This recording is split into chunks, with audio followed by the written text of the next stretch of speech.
1. This was probably 2010 to 2012-ish.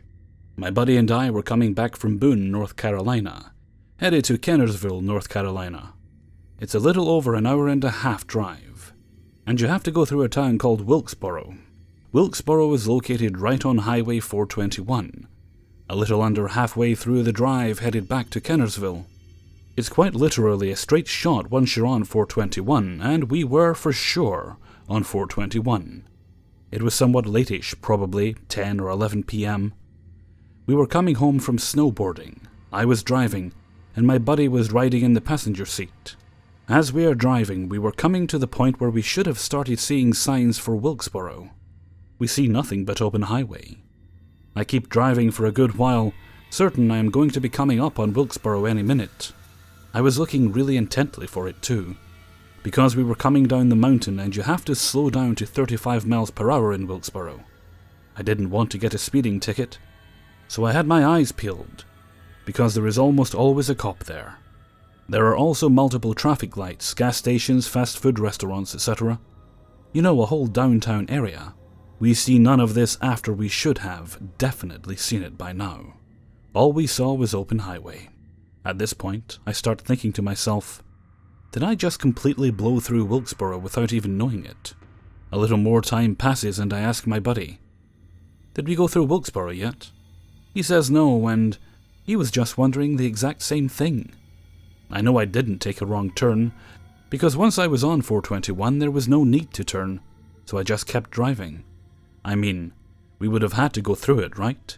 We can't just miss an entire town that both of us are intently looking for like hawks. That was what I thought at the time anyway. Eventually, we started seeing signs for one of the next towns or cities. I thought I remembered seeing signs for Winston-Salem, but when I just looked on Google Maps, there are 3 other towns along 421 between Winston-Salem and Wilkesboro. So if I actually did see Winston-Salem signs, we would have had to skip over 4 towns, not just Wilkesboro. The other 3 towns are Yadkinville, Hamptonville, and Louisville. I can't say for certain about those towns, though. You don't go right through downtown in them like you do in Wilkesboro, but still, we should have at least seen signs and exits for them, I would think. Maybe it was because I was so focused on finding Wilkesboro that I missed the other signs. Or maybe we really did teleport past all 4 towns, who knows. I'm about 70 to 80% sure we started seeing signs for Winston-Salem.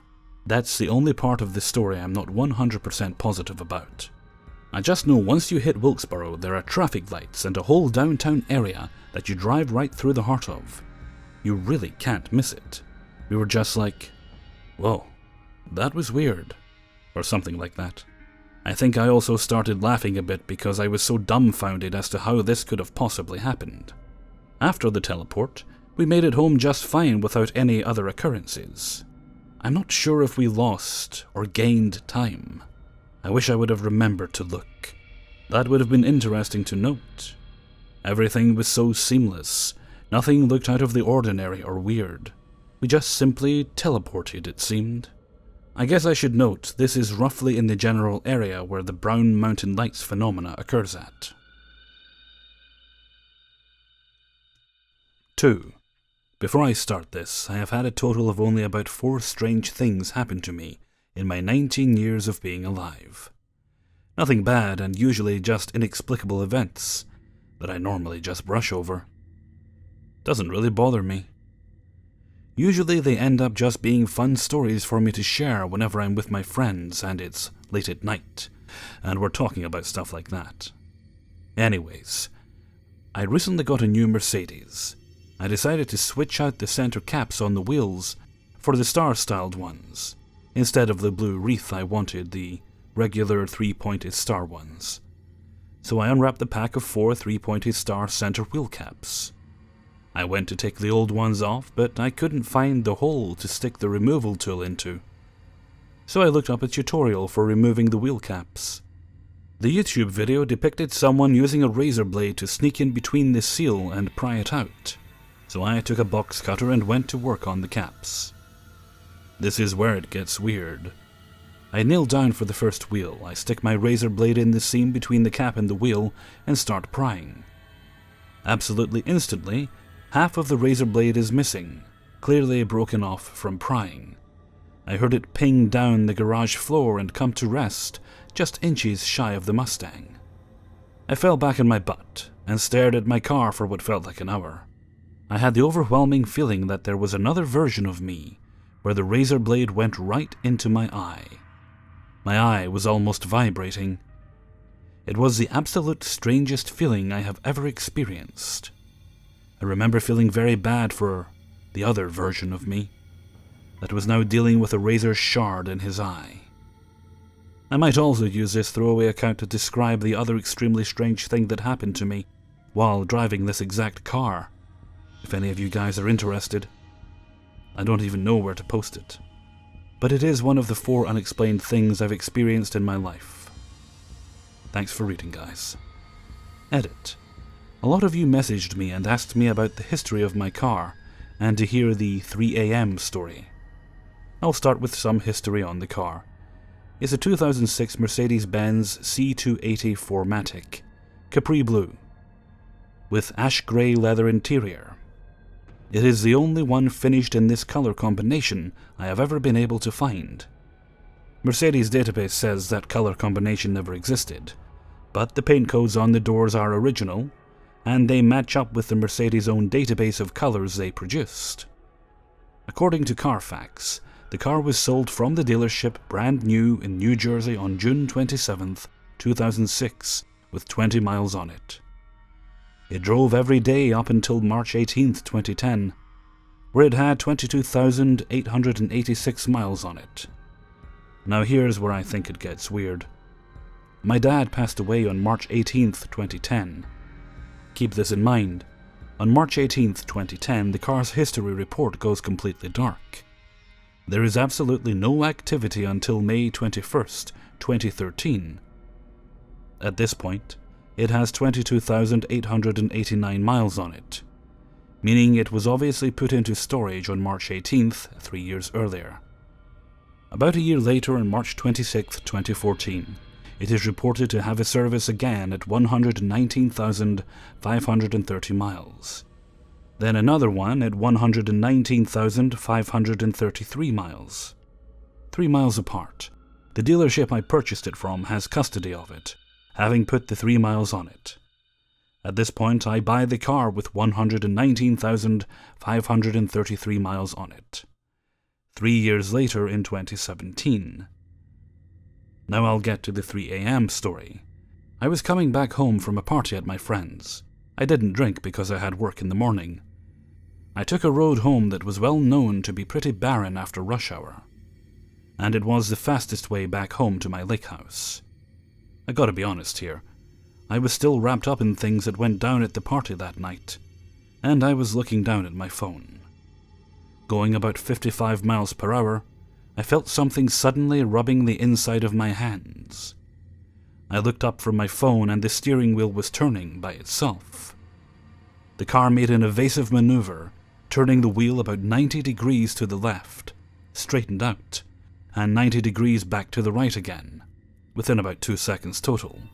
I looked up, obviously panicking and not knowing what was going on. A deer with about 8 or so points was inches from my car. If you know Mercedes, you know how low the W203 C-Class is, and you know that I would have been dead if I had hit a deer that tall going that fast. It would be through my windshield. I pulled over, called my friends, and tried to explain what happened. We always had a running joke that my dad would look out for me in the car, since he was a car guy. And that would be the way he would always help. Edit 2. Figured you guys might want to know about why my car is currently in the shop as of today. Background. I live on the lake, and the road to my house is 55 miles an hour.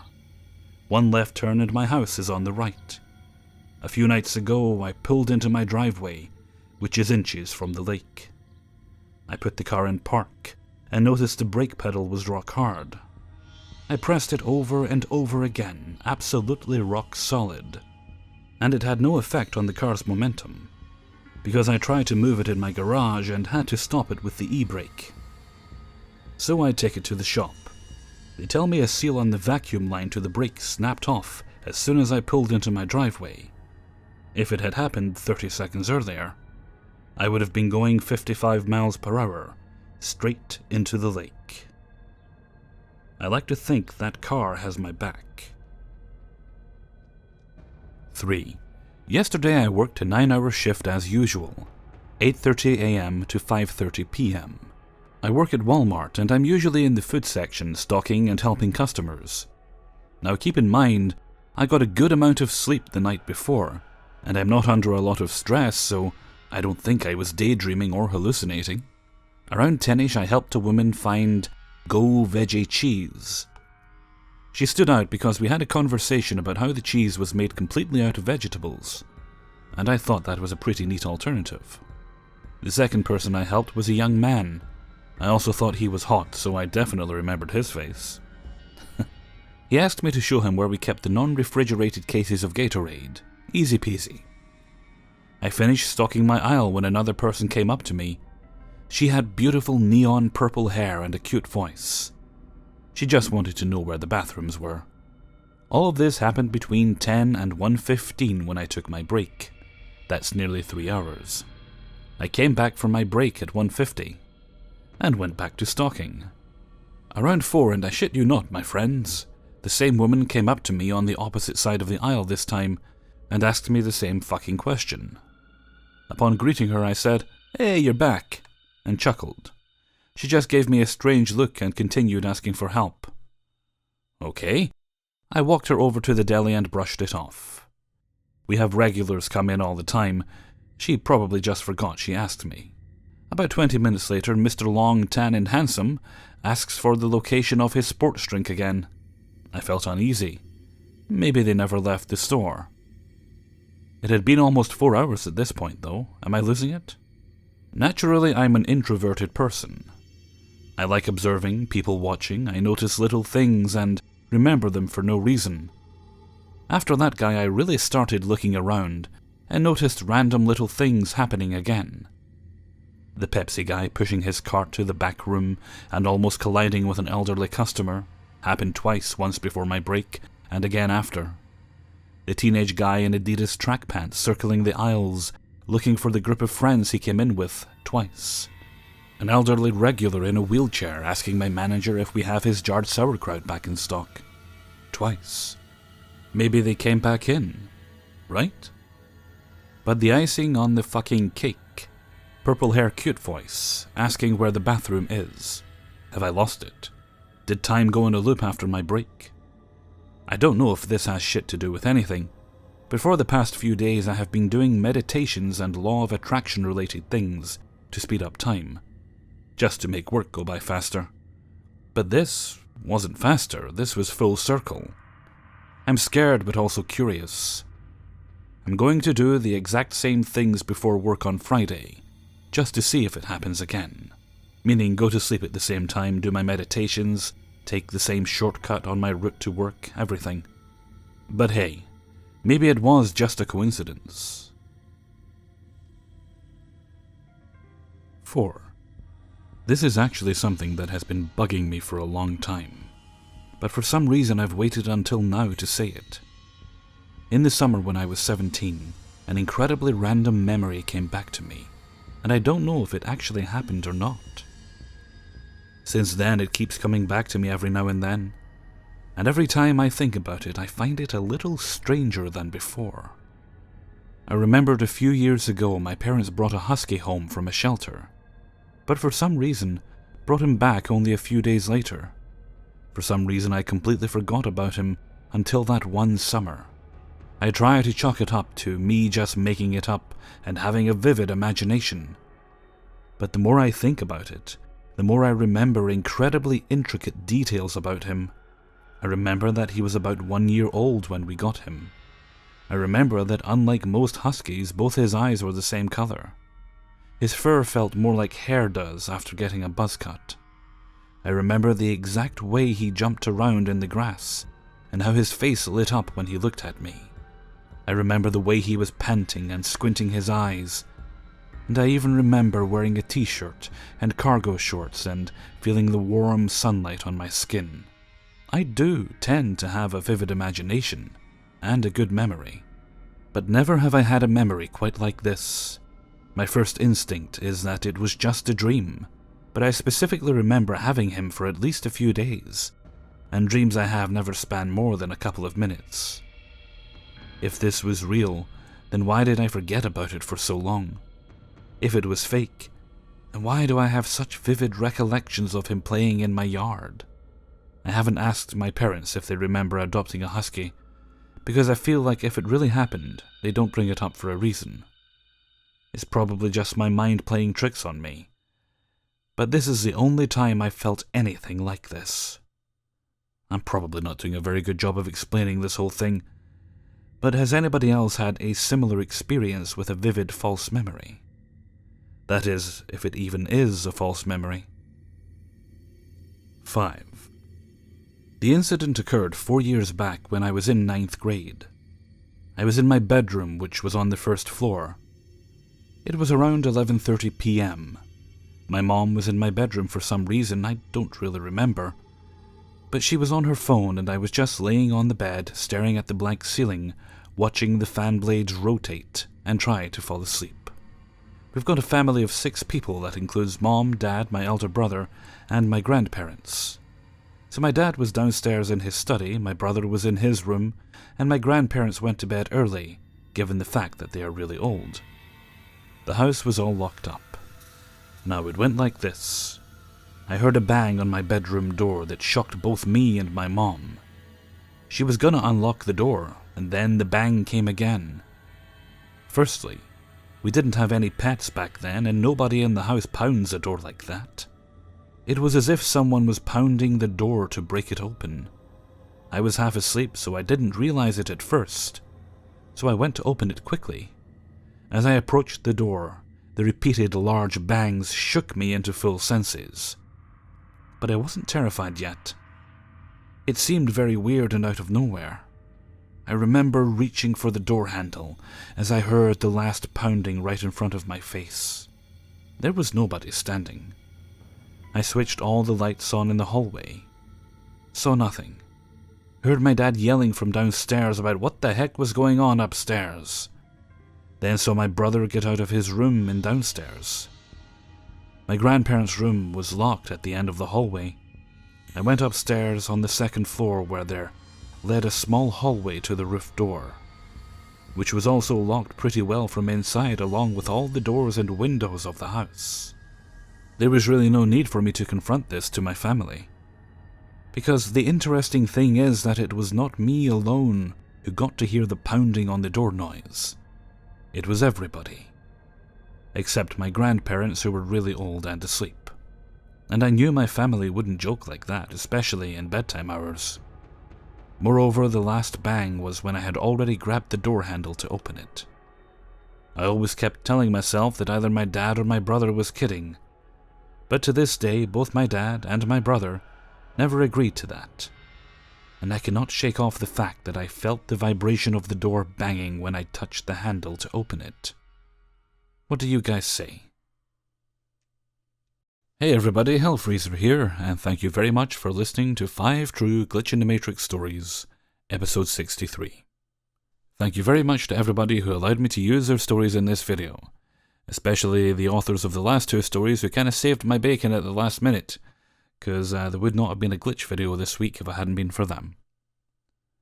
I'd also like to apologise for any whiffing you might hear in the background. I delayed recording as long as I could, and I think I cut most of them out. So if you hear any little whiffs in the distance, that's because the neighbouring dogs were having a rare old time today, whatever it was they were up to. I do not know. But that's enough grumbling about setbacks and delays. We got there in the end. Now I think it's time I was heading off. I'm going to make a bite to eat and watch some trashy food reviews on YouTube. I've been watching videos by a guy, what's his name? The Wolf Pit, that's the name of the channel. And he tends to buy various things and try them and review them, and most of them don't look that great, but he's a brave man, and He's willing to try all these things, like he says, so we don't have to. That's pretty much what I'll be doing with my night. I'll be that, and I'll be watching reviews for the Vive, because I am so close to buying one. They're down to £500 now, and I glanced on Steam earlier, and they've got a VR sale this weekend, and so pretty much every VR game I was interested in has a certain amount off it. Some of them are half off. So I might be making that purchase soon, so we'll see. And with that, I'm going to head off for now. So until next time, thank you very much for listening, and take very good care of yourselves.